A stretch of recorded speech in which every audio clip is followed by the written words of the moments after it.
I'm appalled at what you said on that pod thing. It's disgusting. This is the After the Show podcast. It's where we get honest and real with your ass. So sit back, relax, have a blast, because it's time for the After the Show podcast. Yeah, hello and welcome to the KVJ After the Show podcast for Monday.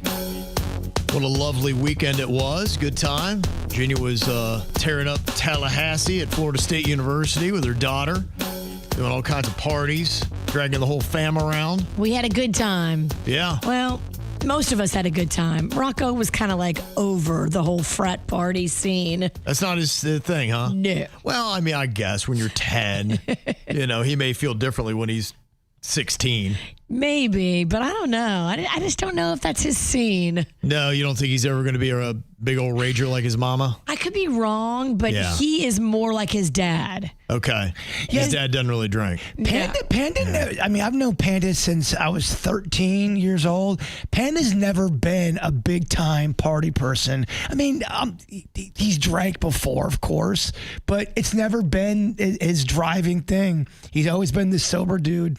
Huh. Yeah, he's not a rager. Rocco, I think, his personality is a lot like his dad. Okay. Homebody. Okay. Loves to chill. Right. Loves to fiddle with technology. Yeah. Looks a lot like Panda, too. Yes, he does. Uh-huh. Okay.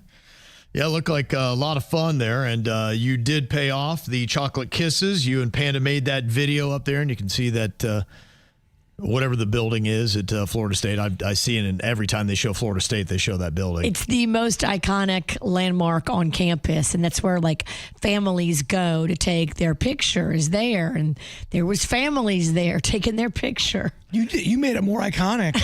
I mean, the numbers are doing great. You can see families in the background, and they're kind of like, what's going on over there? Well, people were actually kind of loving the shadow there because you have Rocco filming it? Rocco's the cameraman. So Rocco is a 10-year-old is filming his mom thrusting her ass into his dad's face. Yes. Is what's going on there. It's Parents' Week. That's just a normal weekend for us. I mean, that's pretty unreal. Yeah, that's fantastic.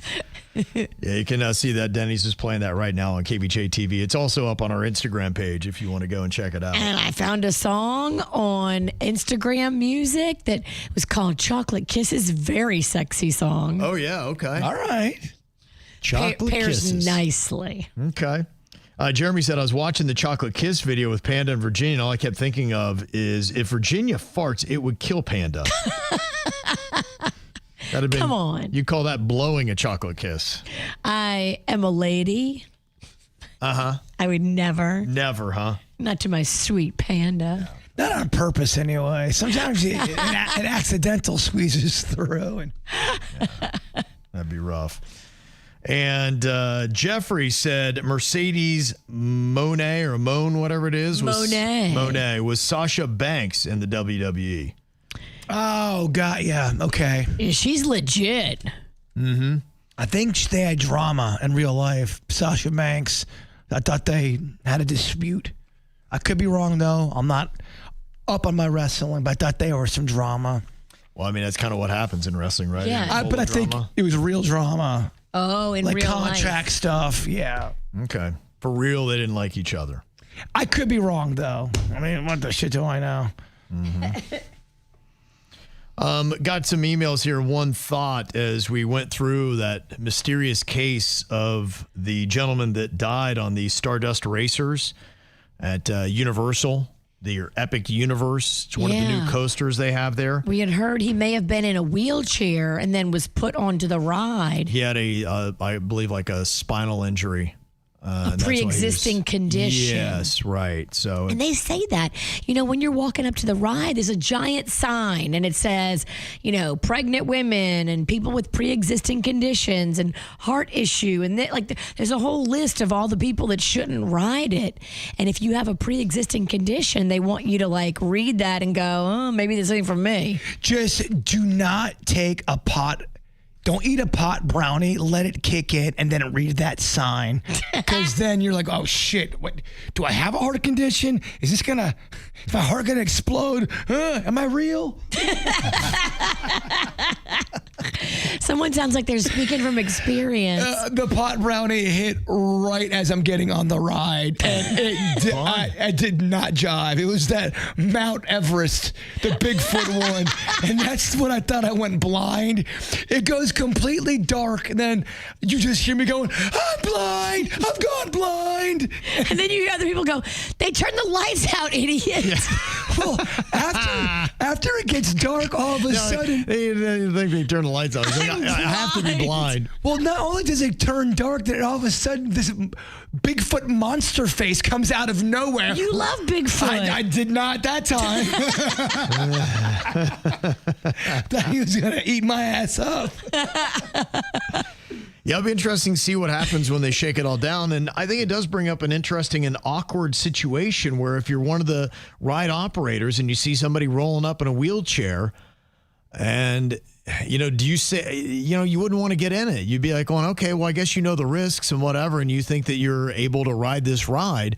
I saw somebody in our chat earlier saying, yeah, my daughter, she works at Rapids Water Park and always has to had that uncomfortable conversation with some people saying, hey, there's a weight limit on this, and I think unfortunately you might be over it, for your own safety. That's so awkward. Right. It's tough. And then you're having an awkward conversation about somebody's weight. I mean, you want to talk about somebody, you could see people getting turned real quick and coming back at you and clapping back. Or just crying and walking back down the stairs sobbing. Right. And you're like, what do I do? But it was the Icon amusement park in Orlando with that oversized teenager that sadly died because he was over the weight, limits and restrictions on that. And they put him on the ride anyway. And it's, we're getting enough cases here. It's starting to add up that, all right, unfortunately, but I guess that's just part of the job is having an uncomfortable conversation with somebody that should not be going on the ride, puts himself on the ride. Now, you don't feel as bad about the little kids that don't meet the height requirements. That's easier to have that conversation, but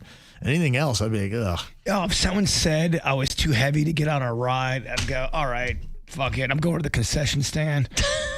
I'm just going to add to it. Eat his feelings via corn dog. Well, I can't ride the ride, so let's get the corn dog.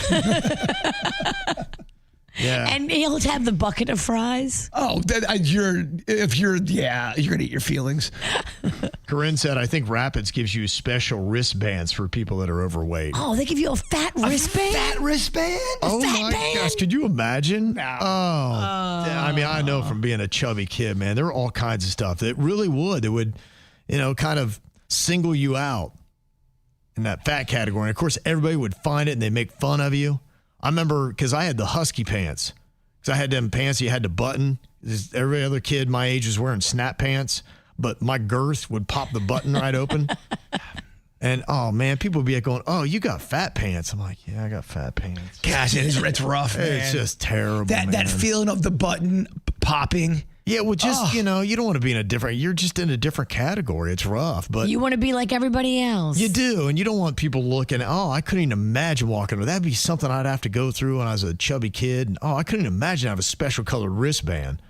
Oh, the heckling? Oh, the kids. I love sweet kids. Now, there are some asshole kids out there, and when a kid is an asshole, they might be the meanest creature on the planet. Mm-hmm. Somebody's saying Rapids doesn't give out wristbands anymore. That's good, because that'd be a tough thing. I couldn't imagine. I'd probably leave the park. I'd be like, no, I'm not walking around with a fat kid wristband. You can't. No. If I was there with other, girls or friends of mine that's what would always happen. It's like, you don't want to be like, oh, no. Thanks, but no thanks on the scarlet letter. Right. Yeah. That's what it is. Well, you already have that because you're in the water with your shirt on. I'm glad they don't do that anymore. Yeah. Somebody just texted in and said they don't do that. Remember that move, though, when you didn't want to take your shirt off? You're getting to that age where everyone's swimming, and you get there, you're like, oh, man, I don't want to take off my shirt. Sometimes you'd wear that white T-shirt, though, into the pool, and it actually wound up looking worse. It would. It'd give you man tits. Yeah, It'd stick to your tits. It'd stick to you, and it actually wound up looking worse. But you thought, well, maybe people don't realize how fat I am because I got a T-shirt on. Now, the fact you got a T-shirt on, they know you're fat, and then it sticks to you. And the worst thing about it, because, when you're a little chubby, you got that huge navel. And you ever seen that? And it's this huge dark circle right in the middle. And you're like, oh, gosh, it's a terrible look. Between the tightness of the tits, it also tightens up your belly, too. Oh, it does. So now you've got a two-prong thing going on here. Oh, it's just bringing back so many scarring memories. I didn't hang around enough fat people. Like, all my friends are skinny. Oh. Well, if you've ever had weight to yourself and you have been picked on, it is something that stays with you. Even if you lose weight, it's something that does fuck with your head. Forever. It is. It's traumatized. It still drives me today. Kevin was just dreading the birthday party invitation to the public pool. Yeah. No, you would. There would be certain things that you absolutely hated to do. You're like, no. I hated gym class. I hated field day. Yeah. All those kind of things. Yeah, you just knew you'd have a list if you were a fat kid of like, oh, man, you dread it. Well, I remember when we did the one stunt. It was the heaviest I'd ever gotten. I believe I was 248, on my frame. That's solid, yeah. It was big. I remember just everyone was calling me fat, and I tried to swim to Peanut Island, and it didn't go well. And the next day, you read an article about it got on the wire. Yeah, it did. And I remember we were at a live event and you're reading this article about they're calling me portly and how I look like uncooked dough. Yeah. And then I'm like looking at everyone's like slow motion laughing at me. That's how it felt in my head. And I go, you got to fucking make some changes, dog. I remember I said, you're going to have one last rum Springer this weekend and then you're losing some weight. Yeah, that's it. But it usually takes those kind of moments. That's what turned me around, was a humiliating moment. I'm like, enough of this shit. Well, we talked about it, that the humiliation sometimes did get. It did. It helped me lose weight. It was painful, but it made me make changes. It did. It was a painful comment that had me turn it all around. Because every time I thought about putting something that I wanted to eat in my mouth, I'd hear that comment. I'm like, nah, I'm good. Wasn't it a girl who said something to you? Yeah, it was a girl. I was at church camp with a buddy of mine, Sean Halley, skinny, good-looking kid. And, the girls were interested in him, but I was with him. And he's like, hey, you want to hang out? He's like, this is my brother. He's like going, he can't be your brother. He's too fat. Oh. And I was like, man, I was soul crushing it. It just stuck in my head. It does. Yeah, I was like, all right, I got to change this up. Especially if you're young and you're just going through all these hormones and stuff, and someone really hits you with a doozy of an insult. Terrible. Like, I don't expect that at church camp. No. Do you remember the little girl's name? No, I remember how she looked. I remember where I was standing. I can vividly remember the moment still. I mean, all these years later, but yeah, I don't remember the name. I don't even think I got it because I was too fat. You were getting the digits. You weren't even getting the name. Getting nothing. But I mean, looking back though, does that pain you're laughing about it now. Do you think it ultimately helped you?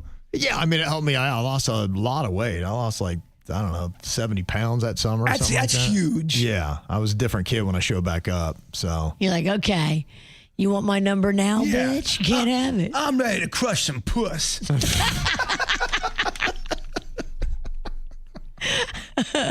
I think to this day, I still hear her voice. I'm like, when I'm like, no, I got to, what am I doing? That's wild. It is wild, yeah. It was that one moment, turned it all around for me.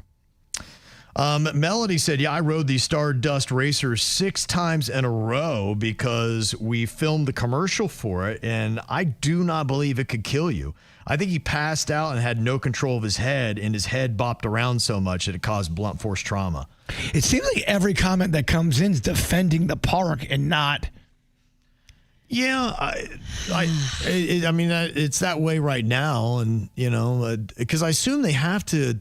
That's the one thing I wonder, when they test these rides, do they have humans on it or something where they can mark? Because you would think you'd want to test heart rate and what it does to the body. Because I know when they're testing astronauts, I've seen specials where they have them on that thing that tests the G-forces, but they're watching their heart rate, their blood pressure, all those kind of things. And I would think that if you are designing a new coaster, before you crank it open and say, hey, come on, when you're Universal and you got all that money, that you would be like, okay, the average heart rate of a healthy person is going to, we're well within the safety. We're not putting the human body through something it can't handle. If you're a healthy adult, this will be fine for you. I always wondered that too. When the invention of planes started happening, there had to have been some moments where motherfuckers died trying to, figure out how to make the plane. I don't think every round went great. Just You mean through when they were like the inventing Wright brothers doing their... Yeah, don't you They think? died so you could fly. I wonder, I always think about those kind of things, just any kind of invention like that where it's fast moving.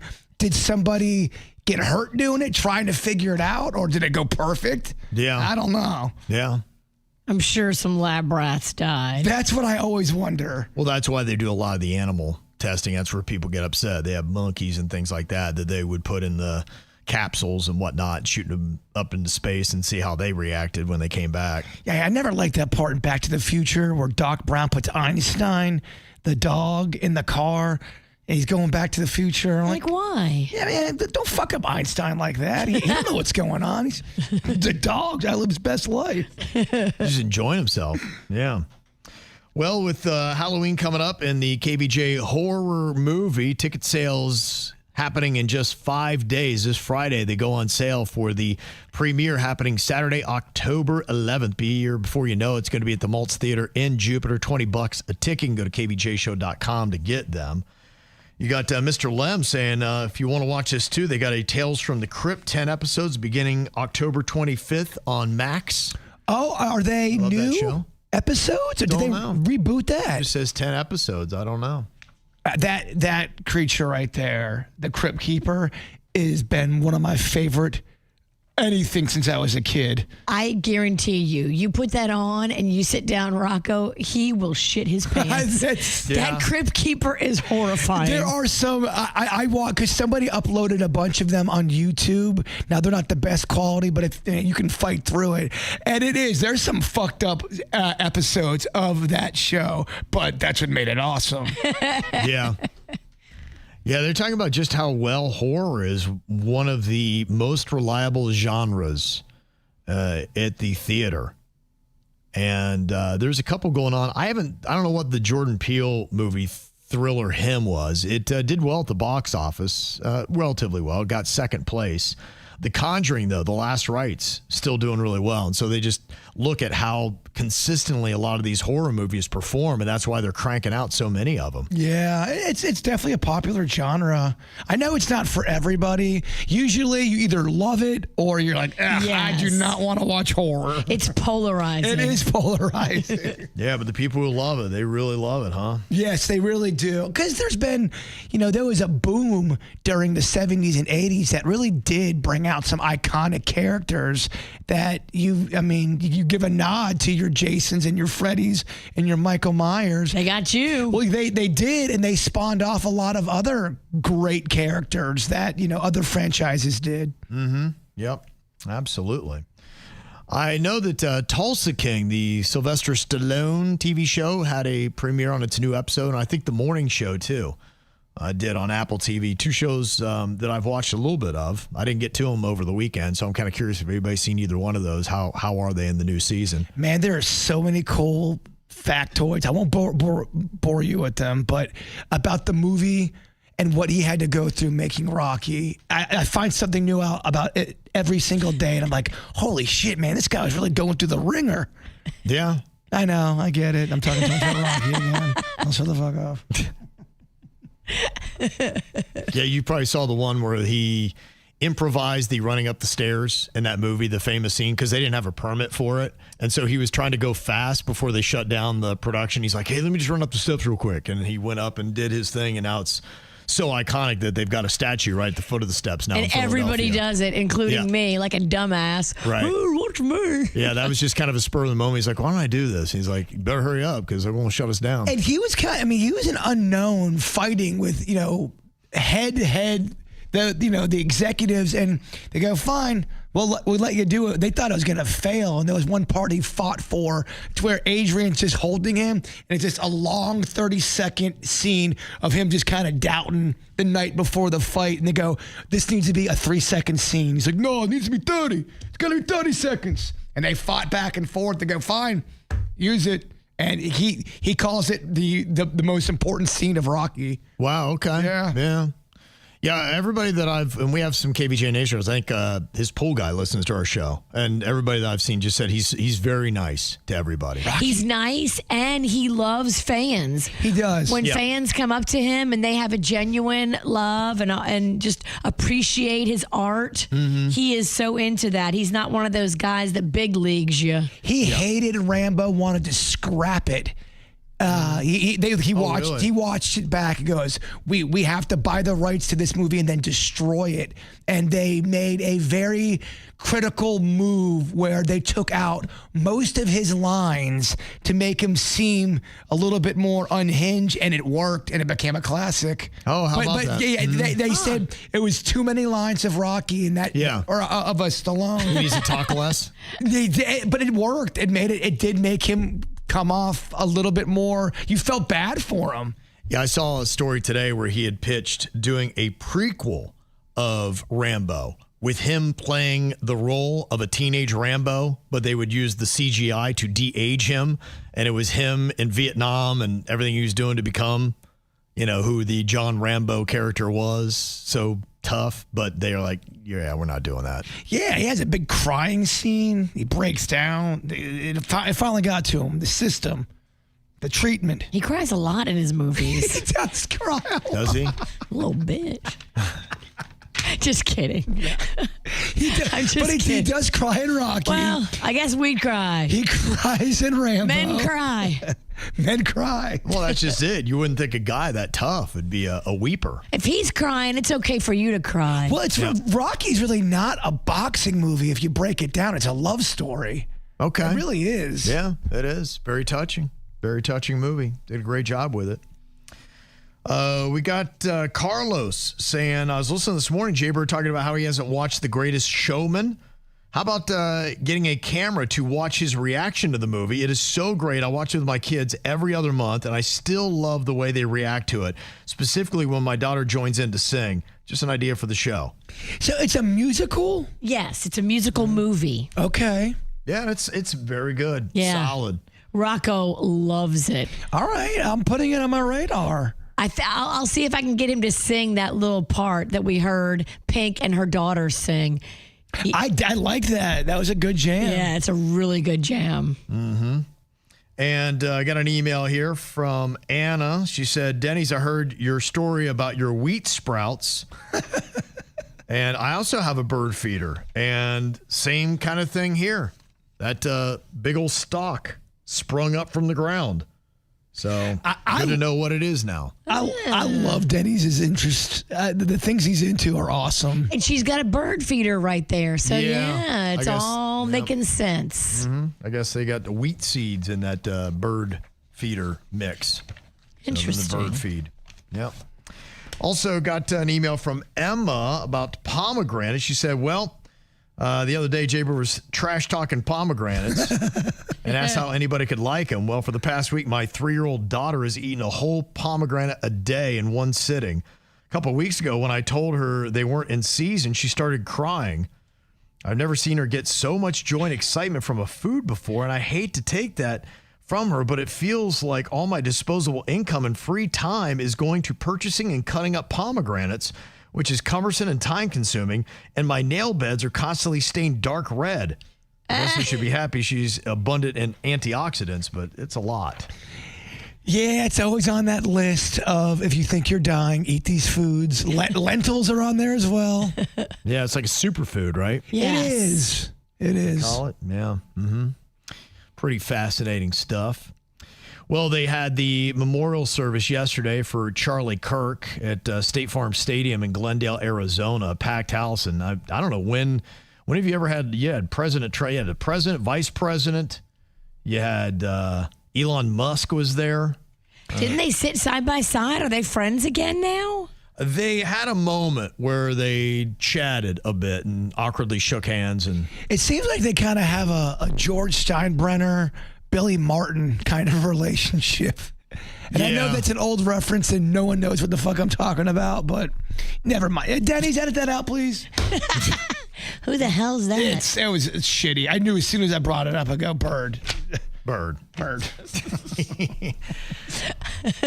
Well, the thing that I saw today on Instagram and I started to see a few more of the videos popping up on other social media.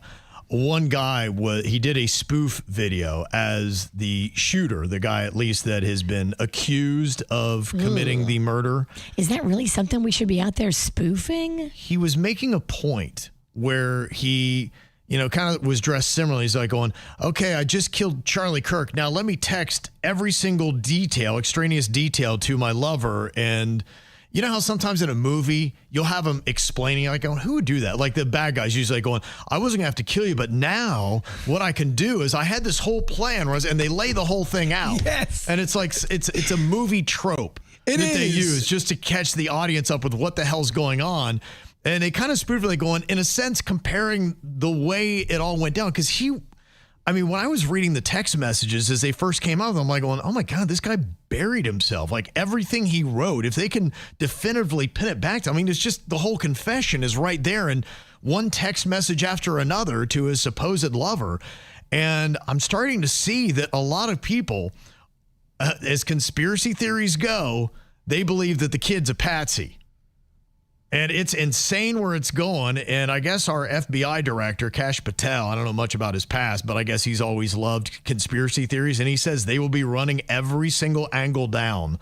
And now you'll even see people are breaking down the trajectory of the bullet and saying there's no way it came from this thing and blah, blah, blah. And the conspiracy theories are ripe with this story. And he said they're going to go down every single conspiracy theory and see if there's anything to it. One of the conspiracy theories is that the FBI did it. So he's going to investigate thoroughly. Oh, okay. That'd be like KVJ investigating KVJ. We're not guilty. Not guilty. Not guilty. I want all our investigations. We didn't do anything wrong. Yes, Kevin investigates and we're good. Internal investigations, KVJ said we've been cleared. I was just like, wow. So he said there's a lot of things, and I've seen little fragments of it popping up on social media as I'm going through. And apparently other people are thinking maybe it's a bit suspicious that he was so forthcoming. And in the midst of trying to get away from authorities and break down his rifle, which, you had to have a screwdriver. I saw somebody doing a demonstration of how you do it. And you have like a small screwdriver that will unscrew the screws in it so you can fold the rifle down. But it's a process, and you got to be moving quick. And I was like, man, imagine that after you've just killed somebody. And this isn't something you do regularly. Your heart rate's got to be going crazy, and it's kind of a finer mechanism. You bring that up, though. It's one of the things I can't stand when they do in movies, where they've got the person, they have the gun pointed to the person, but let me tell you my plan and everything. Right, yeah. While they have time to kind of get out of the situation. And then, of course, they give the person time, and then they get away. Be like, just pull the damn trigger. Like you would have ended, like... You don't need another plan. Yeah, it's right. done. Yeah. It's so kind of crazy. So that's what the spoof video was, just to prove the point of, okay, would he take all this time to write these lengthy text messages, really laying out everything they did? Because as it looks right now, there's no wiggle room for this guy. It's probably something where Jaber and I could probably prosecute it and win. So it just seems like it's so cut and dry. Your dad is a lawyer, and Bird is very fiery. I believe you two could prosecute this. Honestly, I think right now, with the way it's laid out, I think we could. Oh, yeah. I think we got this. I'll gladly be like the third person. There's a team usually. I'll be the third. You don't need to be the Marsha Clark. No, I just want to just one time. Objection, Your Honor. Yeah. That's all he wants. That's all I want to do. Yeah, so I'm always amazed. I don't think you can have any kind of big story without a fraction of people making it some kind of conspiracy. It's almost like an art form that you have. Be like, okay, how is this not actually as it appears to be? And they will come up with a gazillion different things. The one thing I saw is like going, oh, did you see all the guys doing hand signals?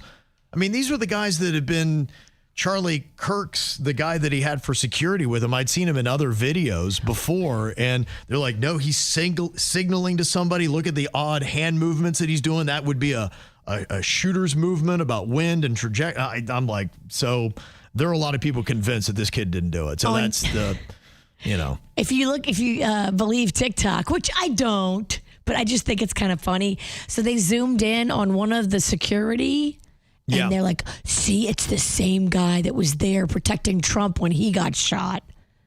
It's an inside job. Yeah, they're doing all that kind of stuff too. And a lot of it's wrong because, I saw one where the shooter previously had debated Charlie Kirk, and they show this guy. I'm like, that's not him. And it wasn't. And so, like I said, people just, I guess this is what the internet does. When a big story happens, everybody's trying to prove how what seems so obvious didn't happen. Netflix already probably has a special in the works ready to go with conspiracy And they had it the day before Charlie was shot. interviews. There'll be somebody, you can't see their face and their voice will be like this the whole time. Well, so here's what the FBI did. And you're like, oh my God. So I saw they're at least running that down. So we'll see what happens. You see TikTok apparently is going to be at least partially run by the U.S. They say U.S. operations are going to be overseen by Americans under a pending agreement to separate the platform from Chinese ownership. Americans will occupy 6 of 7 board seats, and China will not control the app's algorithm. So do you think that they would change the algorithm, thinking that they're feeding us too much crap that is ruining American society, or does it stay just the way it is? I don't know. All I ask, if you're going to do a TikTok lip syncing video, make sure you actually lip sync. Get it on point. You ever see a lip sync video and it's not even close to matching up the lips? Yes. Come on. We got to match it up. Yep. No, you're right. A lot of times it's not the audio that matches the video. It's recreated to make it look like this is that audio from that video, but it's not. It's AI fake audio that they tried to match up with a video that already existed. Kevin, I'm going to the woods. Yeah, it's interesting to see what's out there and what's working and what's not. You'd sent me a video of these new Meta glasses that they have, and it's really kind of crazy what you can see on the screen. Now, I think, Zuckerberg was trying them and they failed miserably for him on stage. And he looked like a big buffoon. I love that he was trying to do a demo and he couldn't work his own shit. Yeah. It made me feel so KVJ bonded to him. There's a few videos where someone's doing one of them big tech kind of talks and they go, and here's how it works. And it works so easy and they can't get it to work. Right. You're like, oh, fuck. Guys, a little help here. It's so embarrassing. So they showed this guy using it. It's pretty amazing what all you can do. You can have all these things popping up in your vision and you can scan things. You can even send little text messages, and they showed how quietly you can actually talk like this and it'll hear your voice and it'll still send a text message for you, which is something. It also showed how it does the translation stuff if somebody's speaking another language. And they even tried it with people talking in the background to say, okay, this is what it would look like. And like, I still could see the translations coming up in my vision and could understand everything they're saying to me. It's also taking over your brain. And then the other thing about it too is the glasses come with a wristband that you put on and it detects you moving your fingers and whatnot. So you can do all kinds of commands just by tapping like your forefinger and your thumb and stuff like that. And what it does too, you can actually write like you're writing with a pen on your knee or on a desk, and it will write messages for you in your handwriting. Wow. I even saw So that's kind of cool. Even typing out in the air, and it's actually typing up stuff that you could print up. It's insane what they're doing. Yeah, so You're gonna look like a psychopath typing in the air. And then, okay, and you're talking like this. You see, you can hear me. Hide the bodies under the porch. We're gonna look insane. Insane. But between recording things and getting instant information and doing all this kind of stuff, I'm just wondering if 10 years from now, we're all going to be wearing special glasses, getting all this information fed into our eyeballs. Oh, I think it will get to a point where you're walking down the street, you see a stranger, if you have these glasses on, all their information comes up, who they are, their date of birth. I think that technology is going to be available. Yeah, it'll be interesting to see where it goes. Now, the one thing they said, the battery life, I think, was at 6 hours, which to me, that's, you think how long you leave the house and how long you're out for. I could see that being a problem where, and when you have an appliance like that, as time goes on, the battery life gets less and less. I'm sure it'll probably be like your phone. So you'd be like, you might get to a point where it's working 2 to 3 hours. Oh, and of course they're going to do that. By month 8, they're going to have you, I got to buy the new system. Right when the new one comes out. Exactly. Your battery will start draining really fast. The thing that kind of freaks me out, I'm not sure how prevalent it is, but they say there are drones flying over us that you can't see. They're invisible, but they are right above your head. Not like right above your head, but they're flying over, and you would have no idea they're there. Oh yeah, no, yeah. I mean, they're using a lot of that stuff for surveillance. They fly at an altitude high enough that you don't really see them, but the way the cameras are and everything, they can see you really well. Absolutely, yeah. Nefarious or government? Who's watching you? I think to me, it sounds like government, but I also think there's a lot of things they can't tell us for security reasons. Yeah, because maybe your government is nefarious. Yeah. Damn. Suck on that. Oh, they're here. The aliens are here. Oh, yeah. A lot of people believe that, Bert. I know they do. A lot of people believe that. They're in the ocean. A lot of people believe they're in the ocean. You've been saying that. Since I've known you. Jeeper's been on this show for a while. I just kind of started getting on it. It's a YouTube show. It's called Y-Files. And a lot of it's that kind of conspiracy stuff, but the show's really well done. It is. And I don't know. I've probably watched maybe 5 or 6 episodes of it now. And I'm just like, oh, man, it's fat. It's stuff I've never heard. But the guy... You're like going, this is insane. He starts with a premise. Like yesterday, he was saying, for instance, Mars is a moon, and there was another planet that was destroyed by aliens in a nuclear war. Because what they did, they created AI. The robots wanted equality, and it started a war. And so they used nuclear weapons to blow up the planet, and what was left was Mars. And you're like going, that's absolutely insane. There's no way that happened. And you're almost to the point where you're going to turn it off, and he starts explaining it. And finding all these things, and he looks at Sounds all the familiar. other planets, and he makes a very strong case. And by the time I've finished the show, I'm like going, oh my God, Mars is a moon. There are people who do believe that Mars had something going on at one point.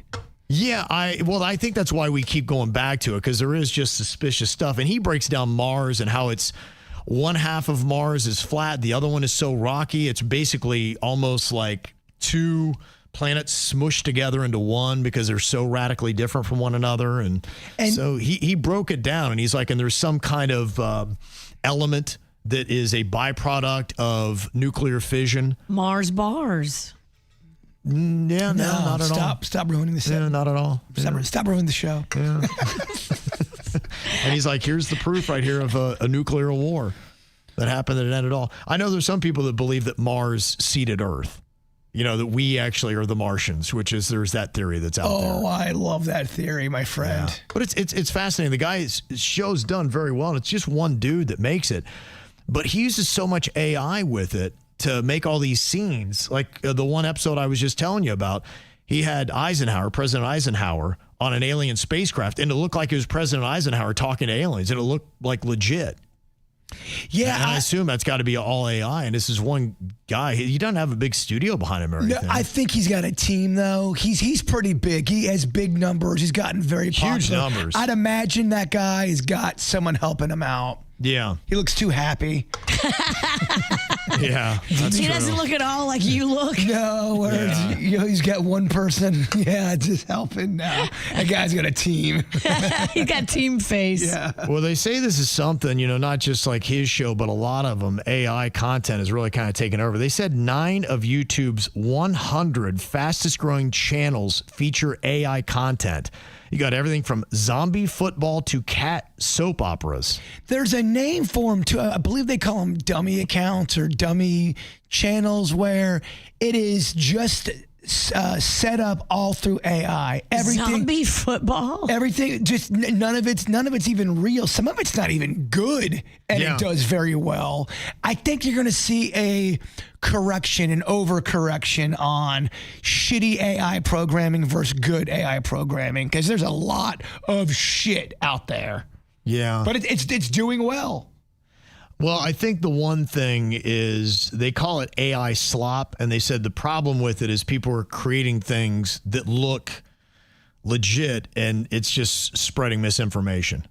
And then the other thing, too, that happens, let's say Kevin makes a video of something about Mars or whatever. Then there's people who are taking your content and repurposing like it's their content. And that's becoming a problem, where it's basically your video. Right. But they just stop and play your video, and every now and then they'll stop it again and let your video play. And some people go, well, that's my video. You're taking my content. Yeah. It's going to be interesting to see where it goes as it makes it easier for individual people with AI to start making more elaborate videos that look a lot more professionally done. Yeah, I think our scope of entertainment in 10 years from now is going to be radically different than it is now. And probably have a lot more individual creators out there. You'll start seeing actors do what James Earl Jones did with his voice with Darth Vader, but you'll have them acting and getting all of this stuff in a bank so they're able to take their likeness and put it in the future. Like you'll see Tom Cruise in 40 years. Yeah. He actually won't be dead, though. It will still be Tom Cruise, and he will do his own stunts. He's a robot. Yeah. I would not be surprised if he had wires in his arm. He'd probably welcome it. Yeah. I mean, do you see that guy ever dying? He probably signed up like 20 years ago to be a robot. I see him honestly falling out of a plane and bouncing right back up. I honestly, you talk about conspiracy theories. I think there will always be a conspiracy theory that Tom Cruise will never die. Yeah. Even if he supposedly dies, he's not dead. Does anybody truly believe that Tom Cruise is dead? I don't know if I believe He it. keeps coming out with movies. Yeah, he probably will. All right, well, thank you for the emails. You can always send them to us, mail@kvjshow.com, mail@kvjshow.com. You have an amazing Monday. We'll see you back here tomorrow. Goodbye.